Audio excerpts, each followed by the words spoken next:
Good day, fellow investors. One question that I really get a lot is how to invest from Europe and how to invest your euros. So today we'll discuss what's the environment in Europe, what are the investing opportunities in Europe, give you a good overview of what can happen, and then I'm going to give you 10 investing strategies that should give you a lot of food for thought, a lot of places to dig deeper and see how to position yourself in this environment in Europe. So let's start.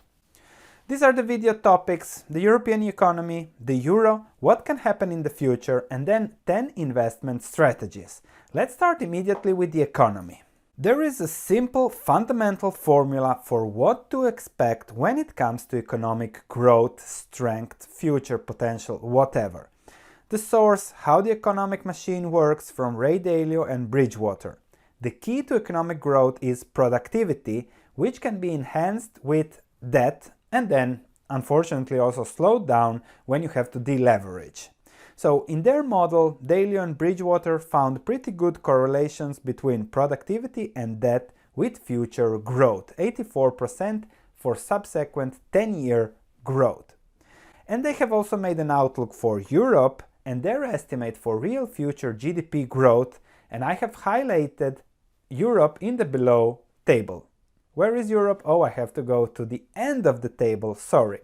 So Europe, 0% to 0.8 max. You see Germany, France, Hungary, Spain, Italy and Greece, which are the countries they have taken into account. Compare Europe to the rest of the world and you can really see that Europe is the bag holder of the world, and that there is nothing we can do to avoid this. So we know what's going on in Europe. Population is aging. There is a lot of populism going on. Unemployment is very low, especially in the southern countries, which means there is so much destruction of human capital. There is so much entitlement where people expect from what they had in the past. We still have royalties, royalty families. We are really an old-fashioned world focused on banks. Risk-taking is really low, and to summarize all European problems, I think this Ray Dalio table does that, because Ray Dalio puts everything into perspective, culture, whatever, education, and then he gets out with this. And this is what we have to expect from Europe, and I think that given how the world is changing fast, I think we should be happy with 0.5% real growth per year over the next 10-20 years. I repeat myself, we as Europeans should be happy with 0.5%. So we have the economy, let's see about the currency. With a shitty economy, what do you think will happen to the currency? Well, to pay off the debt, to pay whatever they have been doing, printing money, to pay the budget deficits, it's better to just debase the currency, lower the value of the currency, and that's the most likely outcome for the euro. Will we have inflation? Yes or not, we don't know. We haven't had it for the last 10 years, but the value of the euro has completely deteriorated. Let me show you. Wages in the Netherlands were around 2,000 euros in 1998. Now those are around 3,000, which is about 2% per year growth in line with inflation. So no real wage growth in the Netherlands. However, if you look at home prices, and especially the above line, the blue line for Amsterdam, you can see that home prices increased from an index of 100 in 1995 to above 350, and this is 2015, so it should be now probably 400, so 4 times, while wages increased just 50%.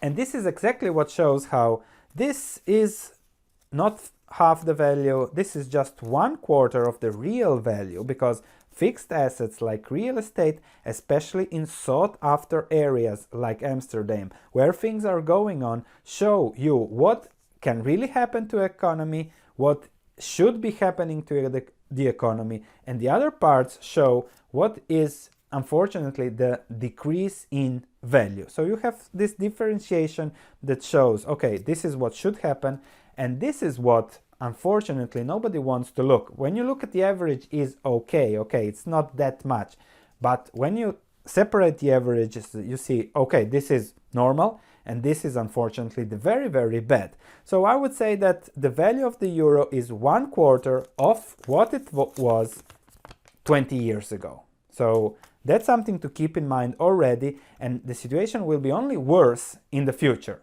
Why did the euro decline so much in value? Because of this. This is the European Central Bank balance sheet, and you can see that it expanded about 7 times in the last 15 years and is still expanding. We should be lucky we haven't had more inflation and more currency value loss.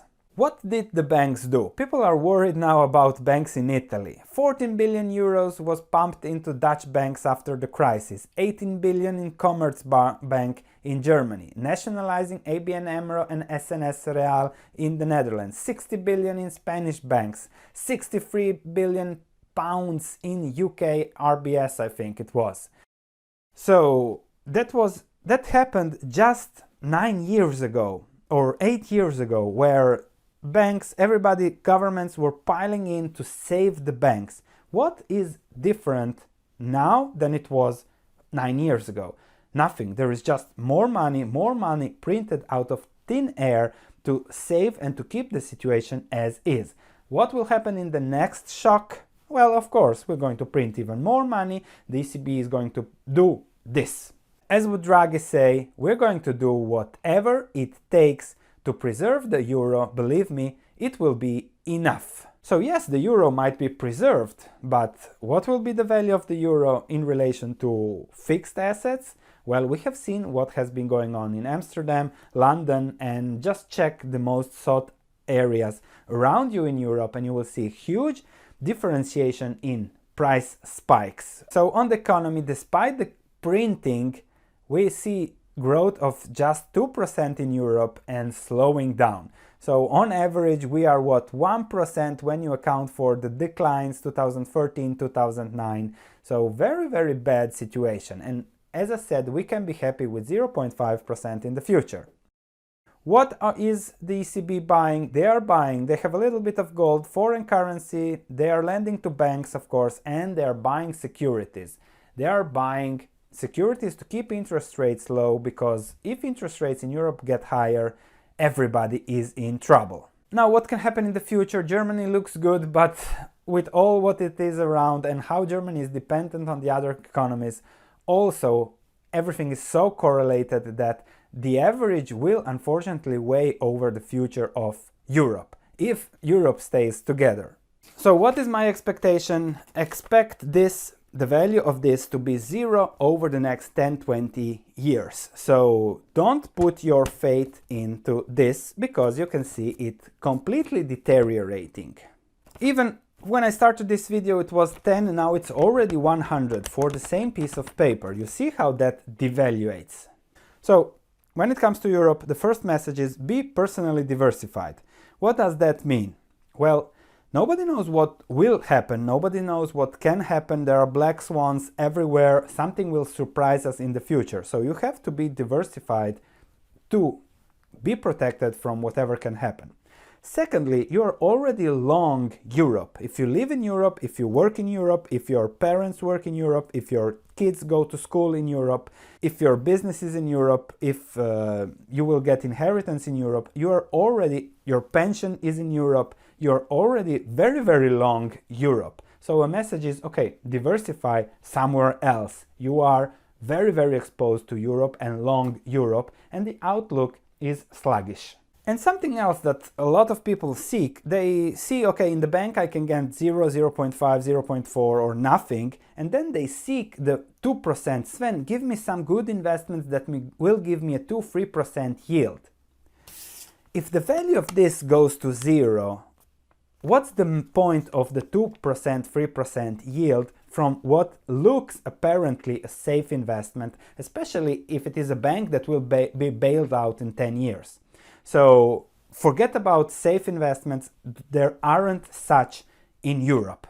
Forget about it. Especially if you look at the composition of the Euro Stoxx 50 index, financials 18.15%, they were all bailed out, and they will all have to be bailed out, and they are being bailed out at the moment as the ECB is printing 30 billion euros per month still, and we'll see when it stops, and when it stops taking that money back, which will destroy Europe, so they will never do that. Industrials, cyclical, consumer discretionary, cyclical, so this is not a safe investment, so be very, very careful with that.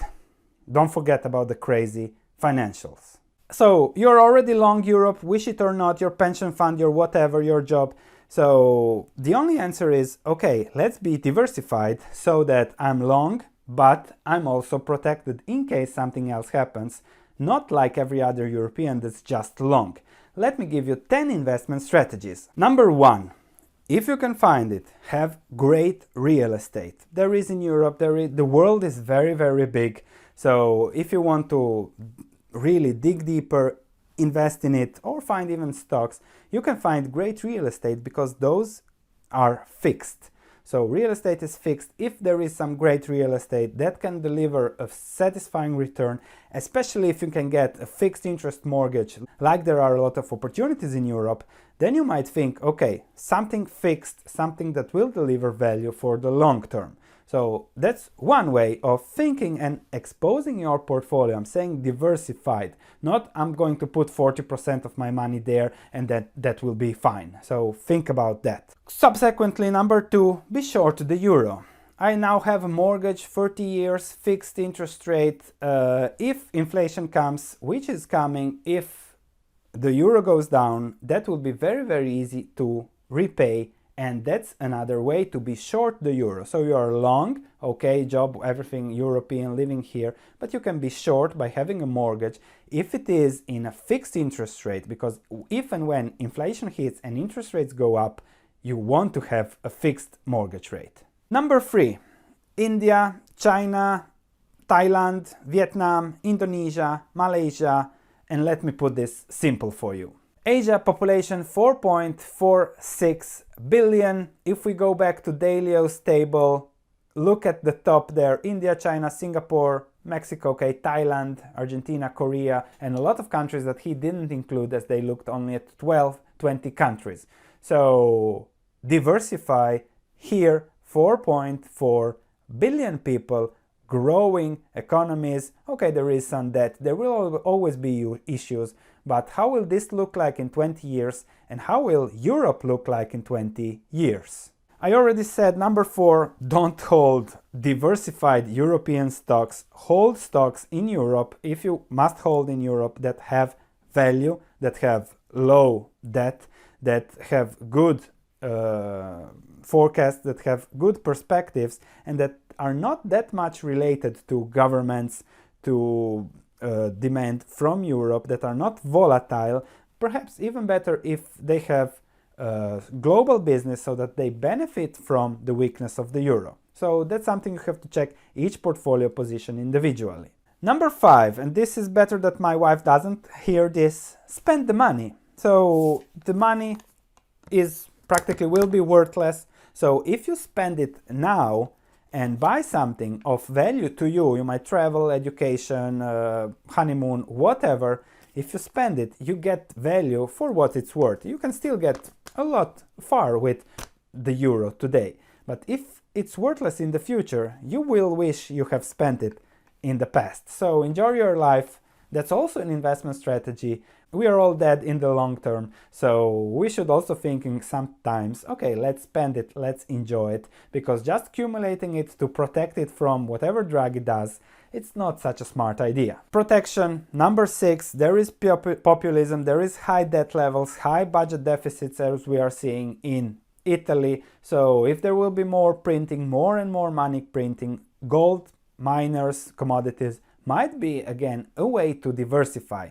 This is more of a hedge, so don't expect it to be an investment, but if you have a part of it in your diversified portfolio from Europe, you'll do well no matter what. Number 7, and this is very, very hard because you should forget about thinking in euros and start thinking in value. And that's a different concept because everything is valued in euros. You have a salary in euros, you have this, and you have your house is worth that much in euros. But if we can stop thinking in euros that lose value every month and every year and every decade, it's 50% less of the value that it was, then we have to stop thinking in euros and start thinking in value. Okay, what will appreciate in value over time? What is a good business? What is a good asset? What is a good piece of real estate?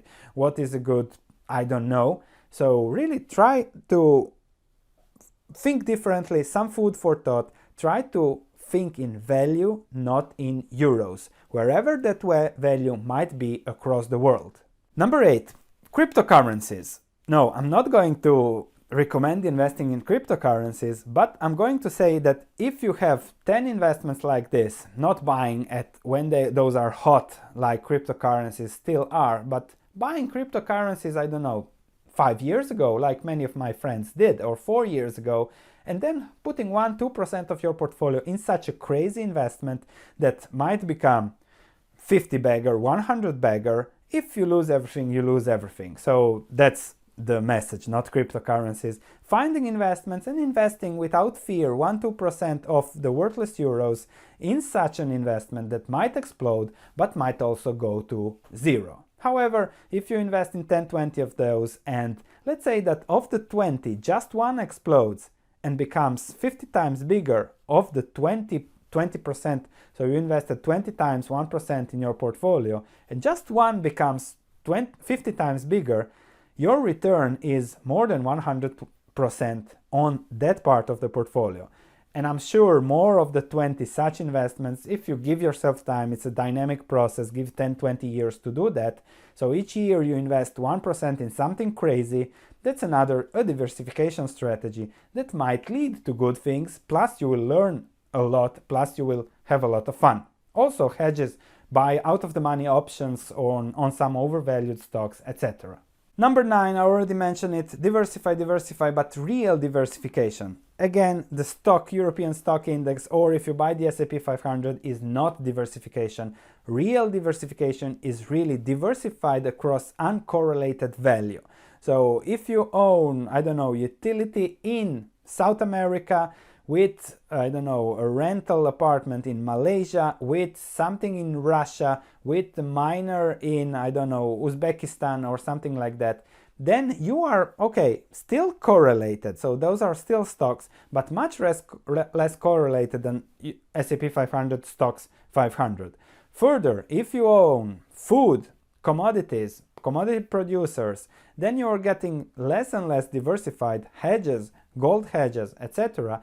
Then we are talking already about something. So think about real diversification, not diversification what has been preached by academics over the last 50 years. And number 10, start a business. Start a global business, start an online business, take more risks in your life. We Europeans take much less risk than Americans, than Asians, and that's why we don't have Apple here, we don't have Google, we don't have the Chinese growth stock, we don't have Alibaba. We still have the small businesses, no risk, get a loan from the bank and do things like that. So take advantage, there is a lot of knowledge in Europe, take advantage of what you know, start a global business, take advantage of the internet, start a YouTube channel and show what you can do, diversify in another way, and then you will see over the long term that whatever happens in Europe, you will be fine. So that summarizes it. Diversification, but real crazy diversification, really opposite diversification, and you'll do well no matter what. I'm building a portfolio that's really diversified. Most of the assets are outside Europe because A, I'm long Europe, but B, Europe is really the continent with the lowest perspectives in the world. So that's why invest across the world with better risk-reward opportunities. A dividend of 4 or 5% in Europe with the downside that might happen is really not a great investment. Thank you for watching. Looking forward to your comments. This is just process, food for thought. So add your 2 cents in the comments below. That would mean a lot to me to increase the value for everybody who watches this and perhaps get more ideas to make another video to really see what can we Europeans do. Also share with some smart people that can further add value to this. So thank you for watching, and I'll see you in the next video.